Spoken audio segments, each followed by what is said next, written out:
अस्सलामुअलैकुम। उम्मीद है आप सब खैरियत से होंगे। वीडियो के आगाज़ से पहले गुजारिश है कि हमारे चैनल को सब्सक्राइब कर दें और साथ में घंटे के आइकन को दबा दें ताकि हमारी आने वाली लेटेस्ट वीडियो सबसे पहले आप हासिल कर सकें। अस्सलाम वालेकुम, मेरा नाम मोहम्मद इरफान है। मैं पेशावर मेडिकल कॉलेज में प्रोफेसर ऑफ साइकियाट्री हूँ।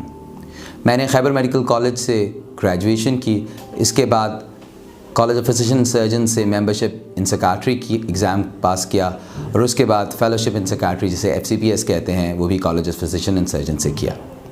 मैंने mental health policy and services में न्यू यूनिवर्सिटी ऑफ लिस्बन से MS की डिग्री हासिल की और उसके बाद इसी यूनिवर्सिटी से culturally adapted cognitive behaviour therapy पे काम करके पब्लिक मेंटल हेल्थ में PhD की डिग्री हासिल की, जिसमें मुझे सुम्मा कम लॉरे के एजाज़ से नवाजा गया।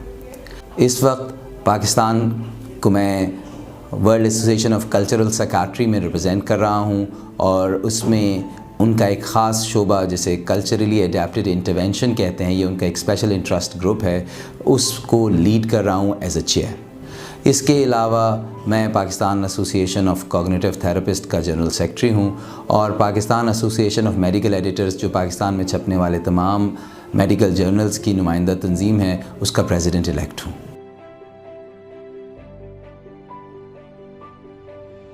बुनियादी तौर पर साइकियाट्रिस्ट का रोल मेंटल हेल्थ की ट्रीटमेंट से बहुत पहले मेंटल हेल्थ की प्रिवेंशन में होना चाहिए। सो मैं ये समझता हूँ कि हमारा काम जो है वो लोगों में सबसे पहले इस बात की आगाही पैदा करना है कि उनको ये एहसास हो कि ज़हनी सेहत की उतनी ही अहमियत है, बल्कि उससे ज़्यादा अहमियत है जितनी जिस्मानी सेहत की है। एक बहुत मशहूर जुमला है, अंग्रेज़ी में मैं उसका तर्जुमा भी किए देता हूँ। अंग्रेज़ी में कहा जाता है कि there is no health without mental health. तो आपकी सेहत एग्जिस्ट ही नहीं करती है अगर आपकी ज़हनी सेहत मौजूद नहीं है। सो ये बहुत ज़रूरी है कि हमारा ध्यान, हमारा रुझान इसी तरफ रहे।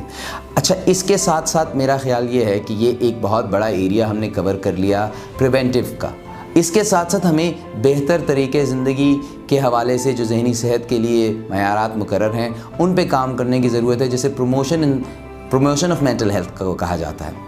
इसी तरह जब ये दो बातें हो जाएं, उसके बावजूद भी कुछ लोग जो ज़हनी बीमारियों के शिकार हों उनकी ट्रीटमेंट पर तवज्जो देने की ज़रूरत है, और जब वो ट्रीट हो जाएं तो फिर उनकी रिहेबिलिटेशन और उनको माशरे में बेहतर हिस्सा बनाने के लिए अपनी कोशिश करने की ज़रूरत है। तो मैं ये समझता हूँ ये तमाम चीज़ें मिल के एक पैकेज बनाती हैं और यही वो पैकेज है जो हमें एक साइकियाट्रिस्ट की हैसियत से अपने साथ लेके चलना चाहिए। देखिए, बीमारी की नौइयत पे मुनहसर है कि उसका इलाज कैसे होगा। कुछ बीमारियों में ऐसा भी हो जाता है कि मरीज़ को एहसास ही नहीं हो पाता और उसके अंदर ये कैफियत मौजूद ही नहीं रह पाती कि वो ये बता सके कि वो बीमार है या नहीं। जैसे कि आम तौर पर आपने ये नाम सुने होंगे, साइकोटिक इलनेसेस हैं जिनमें स्किज़ोफ्रेनिया एक नुमाया नाम है जो आपने सुना होगा, जिसमें मरीज़ की इनसाइट मौजूद नहीं होती और उसको एहसास नहीं होता, जबकि दीगर लोगों को एहसास होता है। इसके मुकाबले में जो दीगर बीमारियां हैं जो ज़्यादा कॉमन हैं और हम ज़्यादातर उन्हीं को देखते हैं, जिनमें डिप्रेशन और एंग्जाइटी शामिल है, इसमें आपको ख़ुद भी एहसास होता है कि मेरे रवैयों में तब्दीली आ रही है और मेरे लोगों से इंटरेक्शंस जो हैं वो मुतासिर होना शुरू हो रहे हैं। मेरी जो जिस्मानी हालत है और जिस्मानी कैफियत हैं उसमें मुझे नुमाया फ़र्क महसूस हो रहा है। मिसाल के तौर पर नींद में ख़राबी पैदा हो जाना, भूख में मसाइल का शिकार हो जाना, इसी तरह रवैये बदलते महसूस होना, ये तमाम चीज़ें हैं जो आपको ये बताती हैं कि अब तबीयत ठीक नहीं है और इसके लिए किसी से मशवरे की ज़रूरत है। यहाँ ये बात बहुत अहम है कि हमें ये समझ आ जाए कि हम ये इस्तिलाह इस्तेमाल करते हैं कि जिस वक्त ये नहीं है कैफियत, उसके मुकाबले में जब ये कैफियत पैदा हो रही है, इन दोनों के दरमियान जो डिफरेंस है वो ये तय करेगा। आप लोगों से अपना मुकाबला नहीं कर सकेंगे कि फ़लाँ शख्स ऐसा किया करता है और मैं ऐसा करता हूँ इसलिए मैं ठीक नहीं हूँ। आप ही की पहली कैफियत जिसको आप ठीक समझते हैं उसके मुकाबले में जो अब की कैफियत है, इन दोनों के दरमियान अगर कोई तनज़्ज़ुली, कोई डिक्लाइन पैदा हुआ है, तभी आप ये तय करेंगे कि शायद बात ठीक नहीं है और मुझे किसी से मशवरा करने की ज़रूरत है।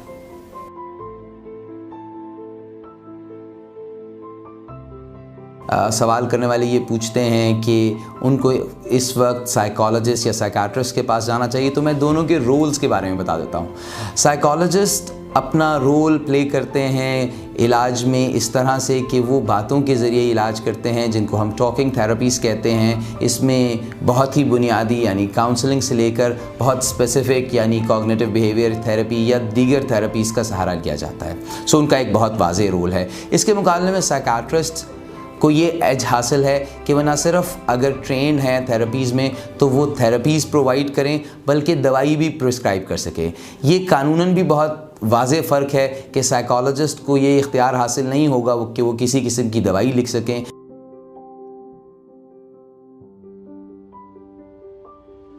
जहाँ तक दवाइयों के इस्तेमाल का ताल्लुक़ है, ये एक मिथ है कि तमाम दवाइयाँ एडिक्शन या ऐसी कैफियत का बायस बनती है कि आप उनकी एक दफ़ा आदी हो जाएं तो आप उनको नहीं छोड़ सकते।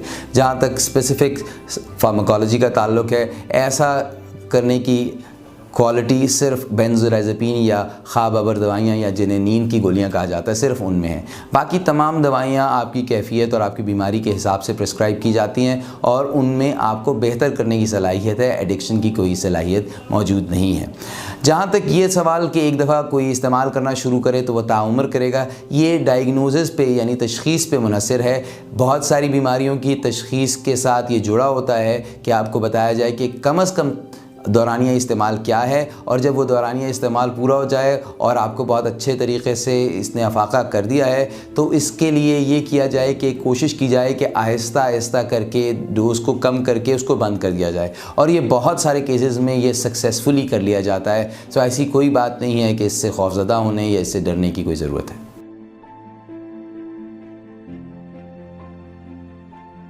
वहम की बीमारी जिसकी आपने बात की, जिसको ऑब्सेसिव कंपल्सिव डिसऑर्डर कहते हैं, बुनियादी तौर पर पहले ये समझने की ज़रूरत है कि ये नाम कैसे है।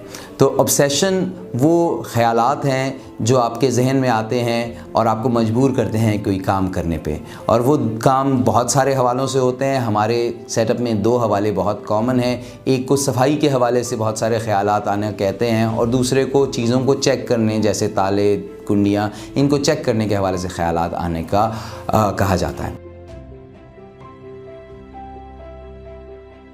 जहाँ तक डिप्रेशन का ताल्लुक़ है, डिप्रेशन इस वक्त रुए ज़मीन पर पाई जाने वाली बीमारियों में बहुत बड़ी तादाद में लोगों को मुतासर करने वाली बीमारी है। बल्कि स्टेटिस्टिक्स तो ये कहते हैं कि कार्डियोवास्कुलर इलनेस के बाद डिप्रेशन ही वो बीमारी है जो सबसे ज़्यादा लोगों को तकलीफ़ पहुंचाने का बाइस बनती है।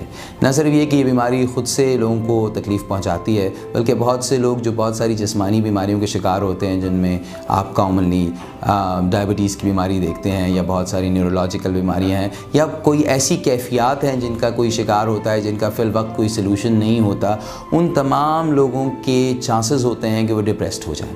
अब सिर्फ डिप्रेस्ड होना तो एक मामला है कि उसका इलाज शायद हो जाए, लेकिन इसके होते हुए उन बीमारियों जिनका वो शिकार होते हुए इसका इलाज नहीं कर पाए, यानी डायबिटीज़ की हम बात करते हैं, उनमें मसाइल पैदा होना शुरू हो जाते हैं। और वो मसाइल ये होते हैं कि वो डिप्रेशन की वजह से इतने डीमोटिवेटेड होते हैं कि डायबिटीज़ का इलाज नहीं करते। तो एक तरफ तो वो डिप्रेशन का शिकार हैं, साथ ही डायबिटीज़ अनकंट्रोल्ड हो गई है तो बीमारी पे बीमारी बढ़ती जाती है। ये एक बहुत बड़े मसले का बायस है। इसीलिए डिप्रेशन को बहुत अर्ली स्टेज पे जानना ज़रूरी है और उसके लिए तदारक के लिए कोशिश करनी ज़रूरी है।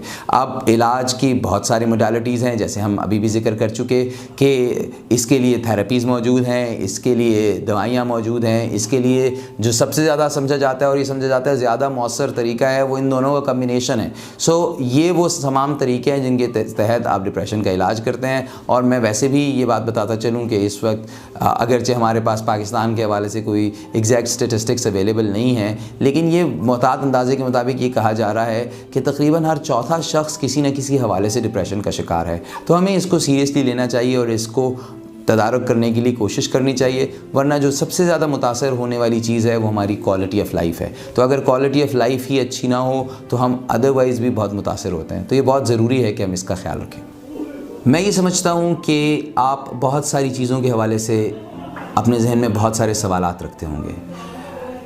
मैं आपको ये मशवरा दूंगा कि मरहम के प्लेटफॉर्म को यूज़ करते हुए आप मुझसे आपके जहन में जो सवालात हैं, या अगर आप समझते हैं कि आप किसी ख़ास बीमारी का शिकार हैं, तो आप ऑनलाइन या फ़िज़िकली क्लिनिक आके रब्ता कर सकते हैं। मैं आपके तमाम सवालात का जवाब देने की कोशिश करूँगा।